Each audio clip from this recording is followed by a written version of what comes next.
पुणे ते लोणावळा या रेल्वे प्रवासादरम्यान अनेकदा एक्सप्रेस गाड्या मालगाड्यांमुळे किंवा इतर रेल्वे वाहतुकीमुळे उशिरा धावताना दिसतात। एखाद्या गाडीला काही मिनिटांचा उशीर झाला तरी त्याचा परिणाम पुढे अनेक गाड्यांच्या वेळापत्रकावर होतो। विशेषतः पुणे लोणावळा सारख्या अत्यंत व्यस्त रेल्वे मार्गावर ही समस्या वारंवार जाणवते। मात्र आता या समस्येवर कायमस्वरूपी तोडगा काढण्यासाठी मध्य रेल्वेनं एक महत्त्वाचा निर्णय घेतलाय, ज्यामुळे या मार्गावरील रेल्वे वाहतूक अधिक सुरळीत आणि गतिमान होणार असा दावा करण्यात आलाय। चला तर याच महत्त्वाच्या मुद्द्याबद्दल आणि या कामाबद्दल सविस्तररित्या व्हिडिओच्या माध्यमातून जाणून घेऊया। नमस्कार, मी रामेश्वरी आणि तुम्ही पाहताय cut to cut. Pune Lonavala railway मार्ग हा महाराष्ट्रातीलच नव्हे तर देशातील सर्वाधिक महत्त्वाच्या रेल्वे मार्गांपैकी एक मानला जातोय, कारण हा मार्ग मध्य रेल्वेच्या पुणे विभागाचा कणा म्हणून ओळखला जातोय। मुंबईहून दक्षिण भारताकडे जाणाऱ्या आणि दक्षिण भारतातून मुंबईकडे येणाऱ्या बहुतांश रेल्वे गाड्या याच मार्गाचा वापर करतात। त्यामुळे हा केवळ पुणे आणि लोणावळ्याला जोडणारा मार्ग नसून मुंबई, पुणे, हैदराबाद, बंगळुरू, चेन्नई, कोल्हापूर, सोलापूर, नागपूर तसंच देशाच्या विविध भागांना जोडणारी महत्त्वाची रेल्वे जीवनवाहिनी आहे। उपलब्ध माहितीनुसार या मार्गावर दररोज तब्बल 158 रेल्वे गाड्यांची ये-जा होते।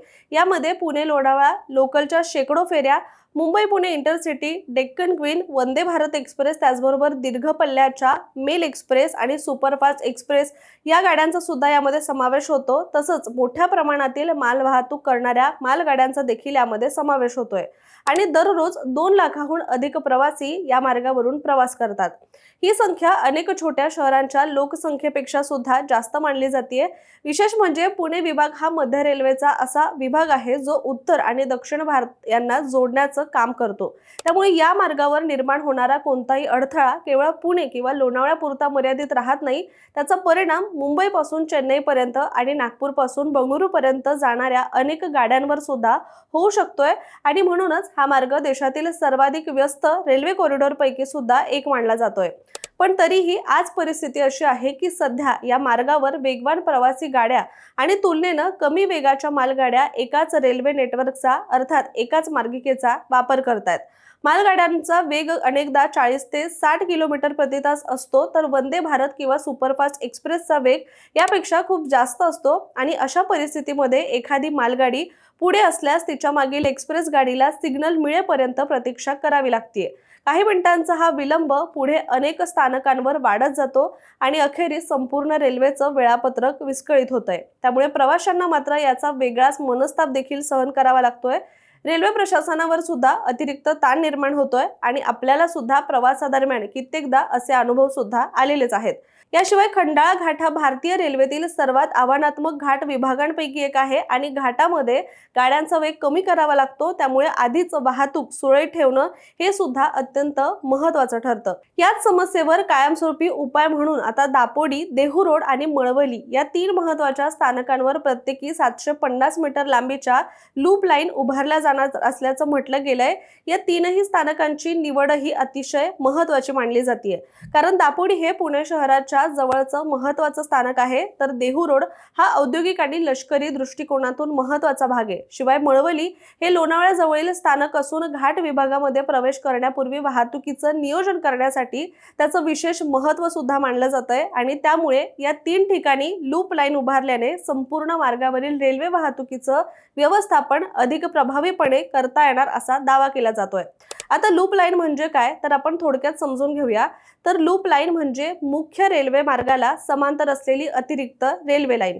यामुळे वेगवेगळ्या प्रकारच्या गाड्या स्वतंत्र मार्गावरून चालवता येतात आणि रेल्वे वाहतूक ही अधिक सुरळीत करता येते।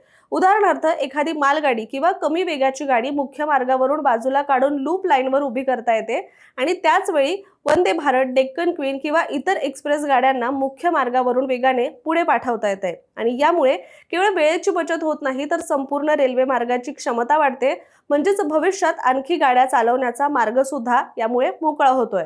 बरं, इतकंच नाही तर याशिवाय आपत्कालीन परिस्थितीमध्ये किंवा दुरुस्तीच्या कामांदरम्यान सुद्धा पर्यायी मार्ग उपलब्ध राहील आणि त्यामुळे रेल्वे सेवा पूर्णपणे विस्कळीत होण्याची शक्यता कमी होणार आहे। दरम्यान पुणे लोणावळा दरम्यान सध्या 2च मार्गिका असल्याने गेल्या कित्येक वर्षांपासून इथे अतिरिक्त रेल्वे मार्गिकांची मागणी सुद्धा केली जाते। महत्त्वाची बाब म्हणजे आगामी काळात पुणे आणि मुंबई परिसरातील लोकसंख्या, औद्योगिक विकास आणि प्रवाशांची संख्या झपाट्याने वाढणार आहे। आणि त्यामुळे रेल्वेवरील ताण सुद्धा वाढणार असल्याचं म्हटलं जात आहे। आणि अशा परिस्थितीमध्ये आज उभारल्या जाणाऱ्या या लूप लाईन पुढील अनेक वर्षांच्या गरजा लक्षात घेऊन करण्यात येणारी गुंतवणूक सुद्धा मानली जाते। बरं, इथे आणखी एक महत्त्वाची गोष्ट लक्षात घ्यावी लागेल ती अशी की पुणे लोणावळा रेल्वे मार्गावर उभारण्यात येणाऱ्या लूप लाईन आणि अनेक वर्षांपासून होत असलेल्या तिसऱ्या आणि चौथ्या मार्गिकेच्या मागणीमध्ये मोठा फरक आहे। अनेकांना या दोन्ही गोष्टी सारख्या वाटू शकतात, मात्र प्रत्यक्षात त्याचा उद्देश आणि त्याचा परिणाम सुद्धा वेगळा आहे। आणि तो असा की लूप लाईन ही साधारणतः एखाद्या स्थानकाजवळ बांधली जाते। एखादी मालगाडी किंवा कमी वेगाची गाडी मुख्य मार्गावरून बाजूला घेऊन या लूप लाईनवर उभी करता येते आणि त्यामुळे मागून येणाऱ्या गाड्यांना थांबावं लागत नाही आणि त्या मुख्य मार्गावरून पुढे जाऊ शकतात। मात्र लूप लाईन ही केवळ विशिष्ट स्थानकापुरती मर्यादित असते, तर दुसरीकडे या उलट तिसरी आणि चौथी मार्गिका म्हणजे पुणे ते लोणावळा या संपूर्ण रेल्वे मार्गावर नवीन स्वतंत्र ट्रॅक उभारणे आहे। सध्या या मार्गावर 2 मुख्य मार्गिका आहेत आणि त्यावरच लोकल, एक्सप्रेस त्याचबरोबर मालगाड्या या सगळ्या धावत असल्यामुळे अनेकदा वाहतुकीवर ताण येतो। आणि जर तिसरी आणि चौथी मार्गिका उभारण्यात आली तर वेगवेगळ्या प्रकारच्या गाड्यांसाठी स्वतंत्र ट्रॅक इथे उपलब्ध होऊ शकणार आहेत आणि त्यामुळे एकाच वेळी अधिक गाड्या चालवणं सुद्धा शक्य होईल आणि मार्गाची क्षमता मोठ्या प्रमाणात सुद्धा वाढणार आहे। हा उपाय अधिक खर्चिक असला तरी सुद्धा तो दीर्घकालीन आणि कायमस्वरूपी सुद्धा मानला जातोय। परंतु सध्या लूप लाईन बद्दल बोलताना पुणे विभागाचे जनसंपर्क अधिकारी हेमंत कुमार बेहरांनी प्रतिक्रिया दिली आणि ते म्हणाले की 3 स्थानकांवर लूप लाईन टाकण्यात येणार आहे। त्यासाठी जमीन सपाटीकरण सुरू आहे आणि काम पूर्ण होताच पुणे लोणावळा प्रवास अतिशय वेगाने होईल असा दावा सुद्धा त्यांनी केलाय। त्यामुळे आता तिसऱ्या आणि चौथ्या मार्गिकेच्या आधी हा पर्याय तरी उपलब्ध व्हावा अशी अपेक्षा व्यक्त केली जाते। त्यामुळे आता हा प्रकल्प महाराष्ट्रातील सर्वात महत्त्वाच्या रेल्वे मार्गांपैकी एका मार्गाचं भवितव्य अधिक सक्षम आणि गतिमान बनवणारा प्रकल्प म्हणून याकडे पाहिलं जातंय।